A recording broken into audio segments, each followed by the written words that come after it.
Arkhram, Epikwhale, and Rhex have been at the top of the NA West FNCS for 4 seasons in a row. They are by far the favorites to win Season 8, but they may have a new challenger, a new team to take the throne. This team goes by Mekton, Chicken, and Kytrix. Let's go over this team's strengths and why I think they have a better chance of upsetting the NA West Kings than we have ever seen in any of the previous trio FNCS seasons. Chicken, Mekton, and Kytrix are an extremely consistent and fundamental trio. This trio lands bony burbs, and they always find a way to sort out their Storm Surge no matter the scenario. They like to play the mid and low ground, and they have a very conservative playstyle. Kytrix tends to lead the trio throughout mid-game and endgame, but Chicken also has a very strong command of the game, and he can take over tarps at the level of some of the best tarpers in the world. The largest strength of this trio is how easily they can switch roles. Even Mekton, who many would consider the pure fragger of this trio, still has extremely clean tarps, and he can lead a team into great positions in the endgame. This player versatility means that this trio is never forced to slow down because the tarper needs mats or needs to pop heals. Before we get into why I think Chicken, Mekton, and Kytrix can win it all, let's look at a few things that may end up holding them back. The number one thing that might hold Chicken, Mekton, and Kytrix back from winning FNCS is their lack of pop-off potential. Despite this trio having the highest average placement out of any team in the region, they fall down to 15th in average kills per game at only 3.33. The lack of kills in endgame harm this trio a ton, and I don't see them fixing this issue as it goes against their entire endgame philosophy of playing out all the resources as much as possible to get themselves deep into games.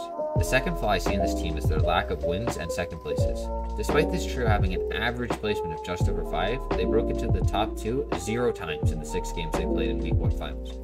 Mekton, Kytrix, and Chicken's passiveness would often result in them failing to either claim high or low ground, resulting in a lot of 3rd and 5th places. The 6 points that they lose in the top 2 will certainly hurt their chances against a juggernaut like Arkhram, Epikwhale, and Rhex. Now that we have looked at some of their weaknesses, let's look at why I think Kytrix's team has a good shot at beating Arkhram's team. To find this chance, I think we have to look at Epikwhale, Arkhram, and Rhex's biggest weakness, consistency. Now, by all standards, this trio is extremely consistent and they play at a consistently high level, but one thing that hurts this trio in grand finals is their overall fighting. Obviously, Arkhram and his trio are extremely good fighters and they can win fights most of the time over even the best trios that West has to offer.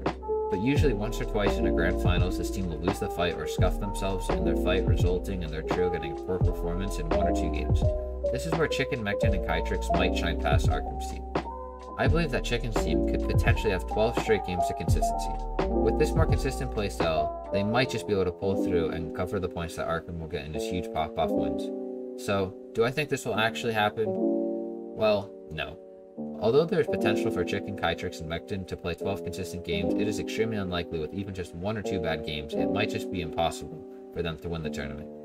But unlike every other trio since Arkhram's rise to the top, I'm willing to say there's actually a chance they get upset.